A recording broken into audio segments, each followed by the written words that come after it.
नमस्कार, मैं हूं शिवम और आप देख रहे हैं एडुडिक्ट्स। इस वीडियो में हम नैतिक विकास यानी कि मॉरल डेवलपमेंट को समझेंगे। हम ये जानेंगे कि नैतिकता क्या होती है और इसके संबंध में कोलबर्ग के विचारों को समझेंगे। सबसे पहले ये जानते हैं कि नैतिकता यानी कि मॉरलिटी क्या है। नैतिकता आचरण अथवा व्यवहार का वह पक्ष है जो समाज में सही और गलत की अवधारणा को परिभाषित करता है। यानी कि मॉरलिटी वो चीज है जिसके द्वारा हम सही और गलत को समझ पाते हैं। यहां यह समझना जरूरी है कि एक ही चीज मेरे लिए सही और आपके लिए गलत हो सकती है।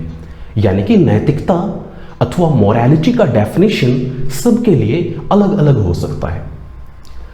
मॉरल फंक्शनिंग जो होती है यानी कि जो मॉरलिटी काम करती है हमारे अंदर, उसके 4 कंपोनेंट्स माने गए हैं, 4 अंग माने गए हैं।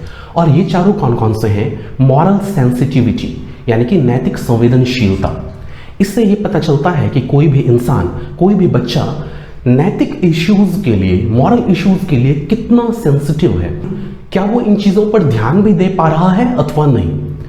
और यहाँ बच्चों में मॉरल सेंसिटिविटी बढ़ाने में फैमिली का, स्कूल का बहुत बड़ा रोल होता है। फैमिली और स्कूल का वातावरण ऐसा होना चाहिए जहां कि बच्चों में मॉरल इश्यूज के प्रति सेंसिटिविटी बढ़े, वो समझ पाएं कि नैतिकता क्या होती है और इन चीजों को फील कर पाएं। इसके बाद की बात आती है मॉरल जजमेंट यानी कि नैतिक निर्णय। नैतिक निर्णय कहने का मतलब अलग अलग सिचुएशंस में हम किस तरीके से डिसाइड करते हैं कि कौन सी चीज मॉरली सही होगी और कौन सी चीज गलत होगी। इसमें जो प्रोसेस यूज होता है उसे कहते हैं मॉरल रीजनिंग। मॉरल रीजनिंग यानी कि नैतिक तर्क। और ये जो पूरी थ्योरी है कोलबर्ग की, वो इसी पर बेस्ड है। मॉरल जजमेंट और इसमें जो इस्तेमाल होता है मॉरल रीजनिंग, इसी पर आधारित है ये पूरी थ्योरी। फिर बात आती है मोटिवेशन फॉर मोरालिटी, नैतिकता हेतु अभिप्रेरणा। यानी कि लोग नैतिकता को समझते हैं, उनमें मॉरल सेंसिटिविटी भी होगी और मॉरल रीजनिंग के बेसिस पर जजमेंट लेने की एबिलिटी भी होगी। लेकिन बात ये आती है कि क्या उनमें नैतिक आचरण के लिए मोटिवेशन है, क्या उनमें मॉरलिटी को फॉलो करने का मोटिवेशन मौजूद है या नहीं। इसे कहते हैं मोटिवेशन फॉर मॉरलिटी।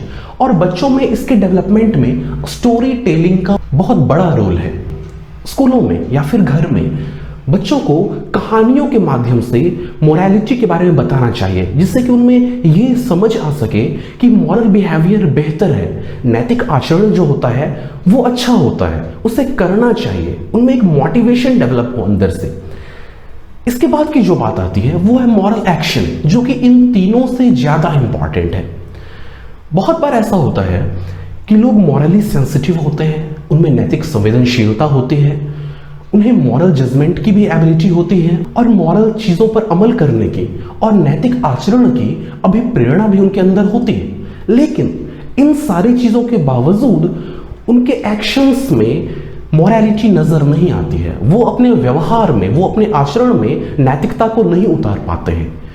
तो यहां सबसे ज्यादा इंपॉर्टेंट क्या है? वो है मॉरल एक्शन, यानी कि अपने एक्शन में मॉरलिटी को इम्बाइब करना।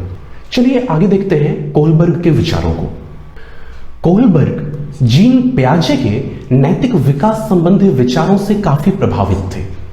यहां आपको यह जानना जरूरी है कि आपने जो जीन पियाजे का संज्ञानात्मक विकास का सिद्धांत पढ़ा था, इसके अलावा भी जीन पियाजे ने बहुत सारे काम किए हैं।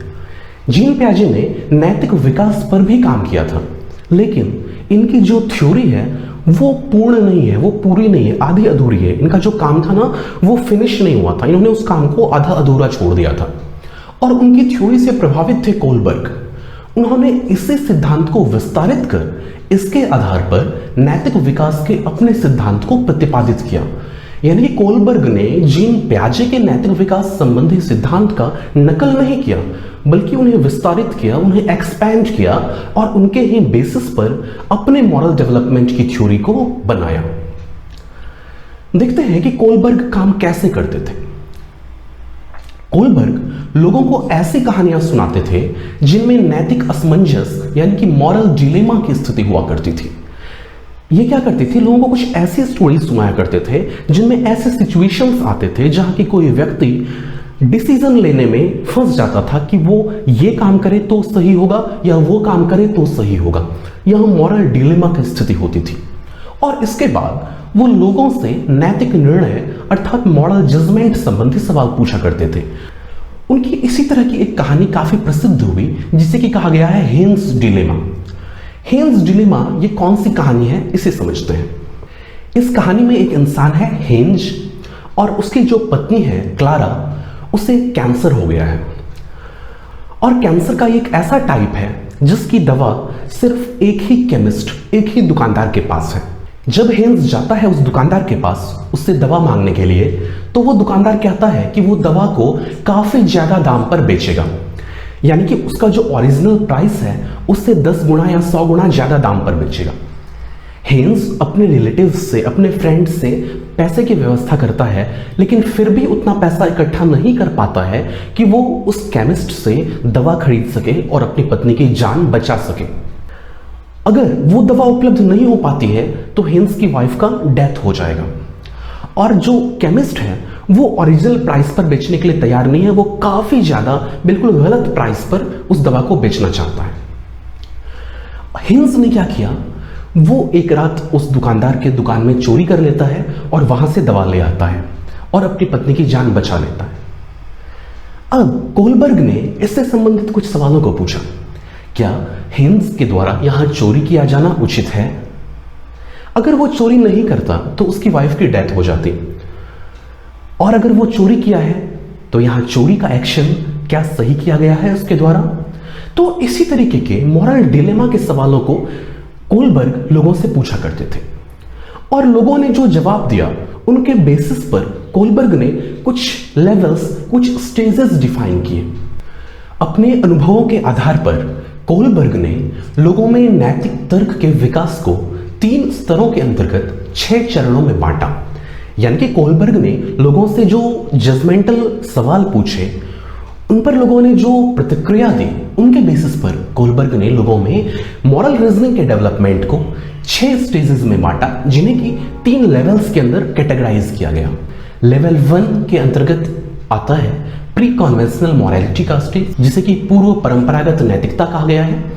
इसमें 2 स्टेजेस आते हैं। स्टेज 1 यानी कि ओबीडियंस एंड पनिशमेंट, आज्ञाकारिता एवं दंड। स्टेज 2 यानी कि इंडिविजुअलिज्म एंड एक्सचेंज, जिसे कि स्वलाभ मानसिकता भी कहा जाता है, पर्सनल रिवार्ड ओरिएंटेशन। लेवल 2 के अंतर्गत परंपरागत नैतिकता यानी कि कॉन्वेंशनल मॉरलिटी की बात हुई है। इसमें जो स्टेज 3 आता है, जिसे कि good boy nice girl orientation या good boy good girl orientation कहा जाता है। स्टेज 4 में क्या आता है, law and order orientation. Level 3 में उत्तर परंपरागत नैतिकता यानी कि पोस्ट कन्वेंशनल मॉरलिटी आती है, और इसमें जो चरण 5 है, स्टेज 5, उसे कहा गया है सोशल कॉन्ट्रैक्ट ओरिएंटेशन, और 6th स्टेज को कहा गया है यूनिवर्सल एथिकल प्रिंसिपल ओरिएंटेशन या फिर सार्वभौम नैतिकता। चलिए इन सबको एक एक कर देखते हैं। जो पहला स्तर है, फर्स्ट लेवल है, यानी कि प्री कन्वेंशनल मॉरलिटी। यहां जो फर्स्ट स्टेज है यानी कि ओबीडियंस एंड पनिशमेंट का स्टेज, यहां पर बच्चा अपने इंटरेस्ट के आधार पर, अपने हित के आधार पर नैतिक निर्णय लेता है। उसे जो अपने हित में बेहतर लगता है वो वैसा निर्णय लेता है, और वो सजा से बचने के लिए, पनिशमेंट से बचने के लिए नियम का पालन करता है। इसके बाद का जो स्टेज है, जिसे कि इंडिविजुअलिज्म एंड एक्सचेंज का स्टेज या फिर पर्सनल रिवार्ड ओरिएंटेशन यानी कि स्वलाभ मानसिकता का स्टेज कहा गया है। इस स्टेज में बच्चा यह स्वीकार करता है कि दूसरों की अपनी जरूरतें हैं, वो ये मानता है कि सबकी अपनी अपनी जरूरत है, लेकिन वो खुद की संतुष्टि को ज्यादा प्राथमिकता देता है। यहां से कुछ सवाल ऐसे आते हैं, मान लो कि एक बच्चा है जो कहता है कि तुम मुझे अपना पेन दो, इसलिए मैं तुम्हें अपनी कॉपी दूंगा, या फिर तुमने मेरे पेन को तोड़ दिया इसलिए मैंने तुम्हारी कॉपी को फाड़ दिया। यहां पर किस चीज की बात हो रही है? इंडिविजुअलिज्म एंड एक्सचेंज की बात हो रही है, टिट फॉर टैट की बात हो रही है। इस तरीके का जो बिहेवियर होता है वो स्टेज 2 में रखा गया है कोलबर्ग के द्वारा। चलिए आगे देखते हैं नेक्स्ट लेवल को। सेकेंड लेवल, जिसे कि परंपरागत नैतिकता या फिर कन्वेंशनल मॉरलिटी कहा गया है, इसमें जो थर्ड स्टेज आता है, जिसे कि good boy nice girl orientation या फिर good boy good girl orientation कहते हैं। यहाँ पर बच्चा दूसरों को खुश करने और उनकी स्वीकृति प्राप्त करने के लिए अच्छा व्यवहार दिखाता है। बच्चे को यह अच्छा लगता है कि लोग उसकी तारीफ करते हैं, लोग उसे कहते हैं कि you are a good boy. तो इसके लिए, इस अप्रूवल के लिए वो क्या करता है, अच्छा व्यवहार करता है। इसके बाद का जो स्टेज है, फोर्थ स्टेज, उसे कहा गया है लॉ एंड ऑर्डर ओरिएंटेशन। यहां पर बच्चा सामाजिक नियमों का पालन करता है और समाज के नियमों को सर्वोपरि मानता है। वो मानता है कि जो नियम है वो फ्लेक्सिबल नहीं है, उन्हें तोड़ मरोड़ नहीं करना चाहिए और वो अनचेंजेबल है, वो चेंज नहीं हो सकते। यहां वो अपने नैतिक निर्णय में समाज के नियम का विशेष ध्यान रखता है। चलिए देखते हैं इसके बाद के लेवल को, यानी कि थर्ड लेवल को। जो थर्ड लेवल यानी कि तीसरा स्तर है, जिसे कि पोस्ट कन्वेंशनल मोरालिटी या फिर उत्तर परंपरागत नैतिकता कहा गया है, इसमें आने वाले फिफ्थ स्टेज को, जिसे कि सोशल कॉन्ट्रैक्ट ओरिएंटेशन या फिर सामाजिक संवेदना कहा गया है, उसमें देखते हैं क्या होता है। इसमें व्यक्ति यह स्वीकार करता है कि नियम जो होते हैं वो सोशल एग्रीमेंट्स हैं और वो स्ट्रिक्ट नहीं है। आवश्यकता होने पर उन नियमों को बदला जा सकता है। पिछले स्टेज में आपने देखा कि वहां पर बच्चा क्या सोच रहा है कि जो समाज के नियम है वो फ्लेक्सिबल नहीं है, वो चेंजेबल नहीं है। लेकिन इस स्टेज में आ जाने के बाद व्यक्ति ये समझ पाता है कि नियम जो है वो कोई फिक्स्ड चीज नहीं है, ये सोशल एग्रीमेंट्स हैं और नेसेसरी होने पर इन्हें चेंज किया जा सकता है, ये फ्लेक्सिबल है। फिर जो सिक्स्थ और फाइनल स्टेज आता है, जिसे कि यूनिवर्सल एथिकल प्रिंसिपल ओरिएंटेशन या फिर सार्वभौम नैतिकता कहा जाता है। इस स्टेज में सारे लोग नहीं पहुंच पाते हैं, कुछ लोग ही इस स्टेज तक पहुंचते हैं और इस स्टेज में पहुंचा हुआ व्यक्ति नैतिक सिद्धांतों एवं अमूर्त तर्कों पर आधारित निर्णय लेता है। वो यूनिवर्सल मॉरल प्रिंसिपल्स और एब्स्ट्रैक्ट रीजनिंग का ध्यान रखता है निर्णय लेते वक्त, जिससे कि पूरे विश्व का कल्याण हो। वो पूरे विश्व के बारे में, पूरी दुनिया के बारे में सोचता है, वो सेल्फ बेस्ड निर्णय नहीं लेता है। कुछ एग्जाम्पल जैसे कि महात्मा गांधी, नेल्सन मंडेला, स्वामी विवेकानंद, ऐसे लोग जो होते हैं उन्हें माना गया है कि वो इस सिक्स्थ स्टेज तक पहुंचते हैं। तो ये थी थ्योरी कोलबर्ग के मॉरल डेवलपमेंट की। चलिए अब देखते हैं कि इसके कहां कहां आलोचना हुई है, क्या क्या क्रिटिक्स हैं। कोलबर्ग का जो ये सिद्धांत है यह सिर्फ नैतिक तर्कों यानी कि मॉरल रीजनिंग पर आधारित है, लेकिन यह जरूरी नहीं है कि जो नैतिक तर्क होते हैं वो हमेशा नैतिक व्यवहार में बदल पाएं। आपको याद होगा हमने शुरू में जो 4 पॉइंट्स को देखा था, वहां भी मैंने कहा था कि जो मॉरल एक्शन है, जो मॉरल बिहेवियर है, वो ज्यादा इंपॉर्टेंट है।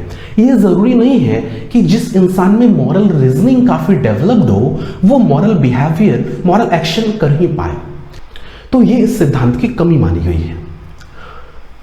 एक और बात आती है कि यह सिद्धांत वेस्टर्न फिलॉसफी यानी कि पश्चिमी दर्शन पर अत्यधिक बल देता हुआ प्रतीत होता है। यह उस पर ज्यादा फोकस्ड है, जहां की संस्कृति इंडिविजुअलिज्म यानी कि व्यक्तित्ववाद पर आधारित है। वहां पर व्यक्तिगत चीजों को ज्यादा प्राथमिकता दी जाती है। लेकिन जो पूर्व की संस्कृति है, जो भारतीय संस्कृति है, यहां पर सार्वभौमिकता यानी कि यूनिवर्सलिज्म एवं समूहवाद का विशेष ध्यान रखा जाता है। यहां पर व्यक्तिगत सोच से ज्यादा समाज के स्तर पर, विश्व के स्तर पर सोचना ज्यादा अच्छा माना जाता है। इस तरीके से ये जो सिद्धांत है ये पूर्व के विचारधारा पर, ईस्टर्न फिलॉसफी पर ज्यादा अच्छे से अप्लाई नहीं हो सकता है, क्योंकि पूर्व की नैतिक विचारधारा जो है वो पश्चिम से भिन्न है। जो ईस्ट की मॉरल आइडियोलॉजी है वो वेस्ट की मॉरल आइडियोलॉजी से क्या है, डिफरेंट है। कोलबर्ग की एक स्टूडेंट थी गिलिगैन। वो ये कहती है कि कोलबर्ग की ये थ्योरी सिर्फ मेल को यानी कि पुरुषों को ध्यान में रखकर बनाई गई है और स्त्रियों के नैतिक दृष्टिकोण जो होते हैं वो पुरुषों से भिन्न होते हैं, जिनका की व्याख्या ये थ्योरी नहीं करता है। ये थी कुछ आलोचनाएं कोलबर्ग के नैतिक विकास के सिद्धांत की। आई होप आपको ये पूरी थ्योरी समझ में आई होगी। आपको ये वीडियो कैसा लगा कमेंट्स में जरूर बताएं। यदि वीडियो अच्छा लगा तो वीडियो को लाइक कर अपने फ्रेंड्स के साथ शेयर करें ताकि ज्यादा से ज्यादा लोगों तक फायदा पहुंच सके, और चैनल को सब्सक्राइब करना ना भूलें ताकि सारे अपडेट्स आपको मिलते रहें। Thank you.